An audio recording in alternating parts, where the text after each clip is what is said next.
wouldn't make any sense for me to take you through the entire legacy that the Pulsar moniker has built for itself in the past 2 decades.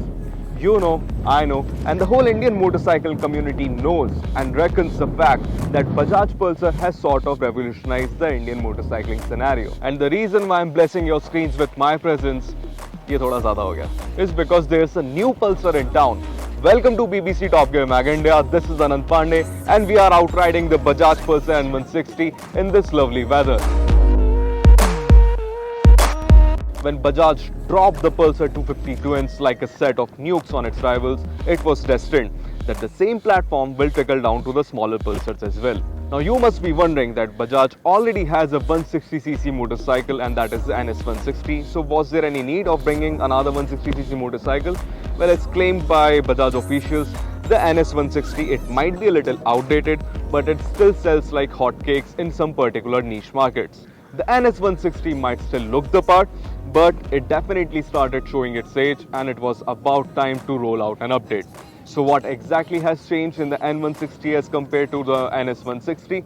Allow me to explain. The engine that you see here is a brand new one. While the NS160 had a 160.3cc engine, the unit that we get in the N160, it displaces around 164cc. Now, the overall performance figures might vary because the N160 puts down 1 PS less as compared to the NS160. N160 puts down around 16 PS, the NS160 puts down around 17.2 PS. So the unit that we see here, the engine that we see here, it makes around 1 PS less as compared to the NS160. Now, it is also worth noting here that they make almost the same amount of peak torque figures, which stands at around 14.6 Newton meters of torque. But that is where the similarities end, because the N160 might displace a little more and make a little less power as compared to the NS160, but their behavior is sort of poles apart because the NS160 gets a 4-valve head and the N160 soldiers on with a 2-valve head. Now, the engine characteristics, they also differ a lot. Now, the peak performance figures put down by the N160, they arrive a little earlier in the rev range. So it makes the N160 a lot more tractable and livelier as compared to the NS160, and especially in the lower and the mid range. Now, as I've already mentioned earlier, that the N160 is built around the same platform as the N250. So it means that the perimeter frame of the NS160 is absent from here. Now, it is worth noting here that the perimeter frame is solely reserved for performance oriented motorcycles. What we see here is a simpler single down tube frame that we have already seen on the N250. The front tire of the N160 is a 100 section unit and the rear tire is a 130 section unit. Now, as we compare it to the NS160, it gets a 90 section unit up front and a 120 section unit at the back. So these tires, they perform good according to the segment that it fits in. We have been out testing the N160 on wet roads the whole day, and I can vouch for the fact that they perform good according to the segment standards and definitely better than what we have experienced on the NS160. Now, the N160 is the first motorcycle in its segment to get dual channel ABS, and Bajaj isn't afraid of using it as a trump card.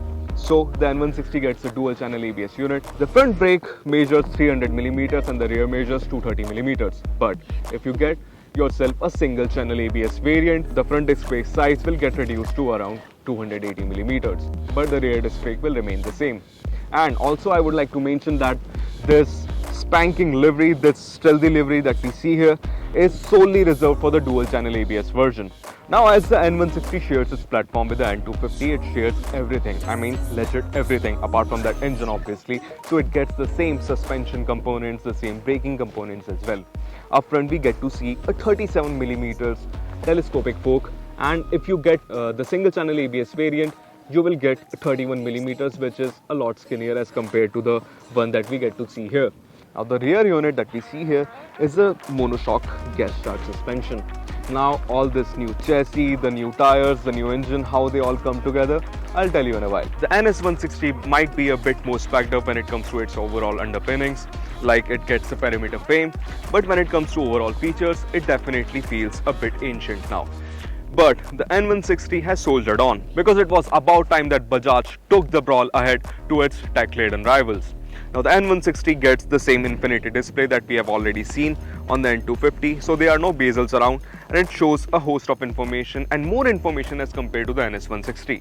For example, it gets a distance to empty meter and a gear position indicator. The NS160 was missing out on both of them. The N160 additionally also gets a USB charging port and a single LED projector headlamp up front.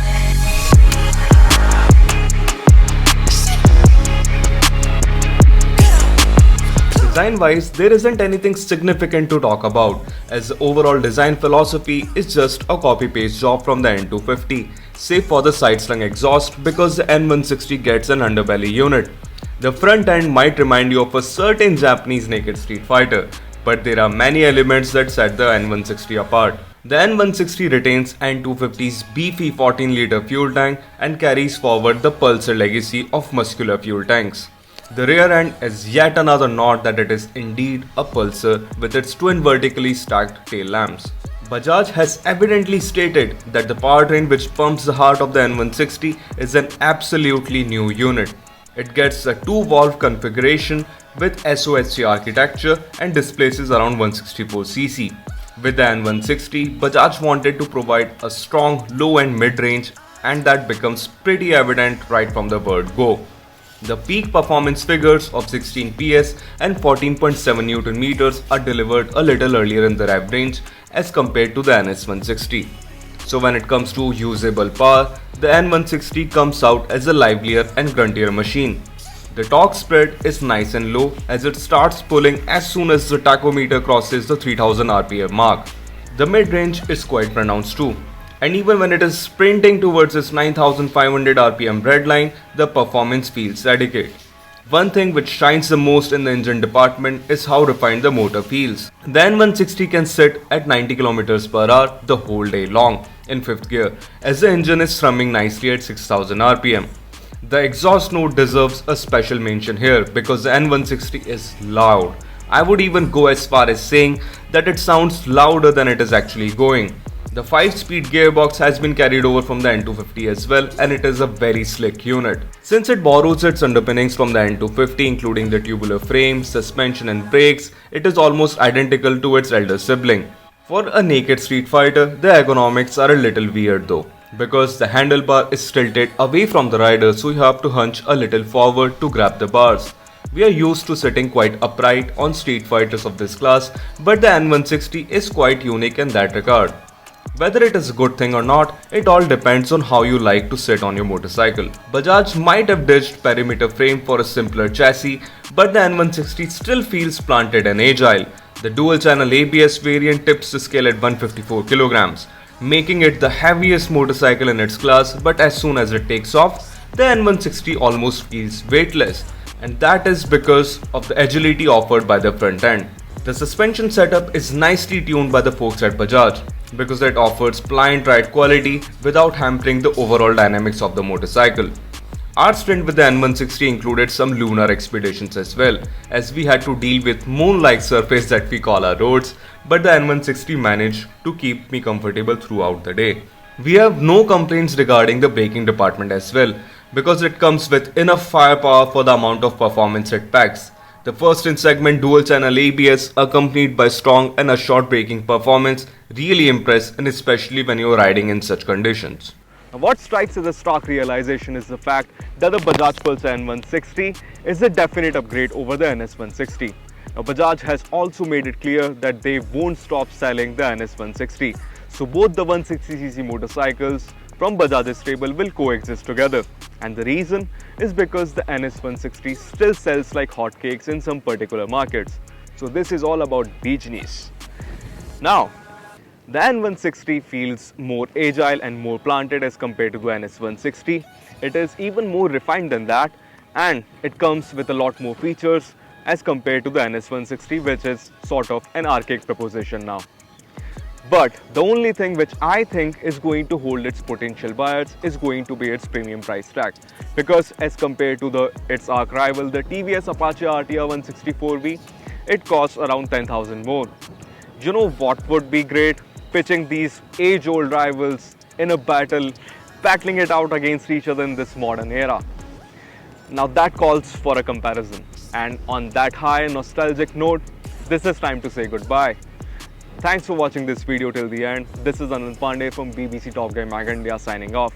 And if you still have any questions regarding the latest Pulsar, drop them down in the comment section below and we'll get right back to you.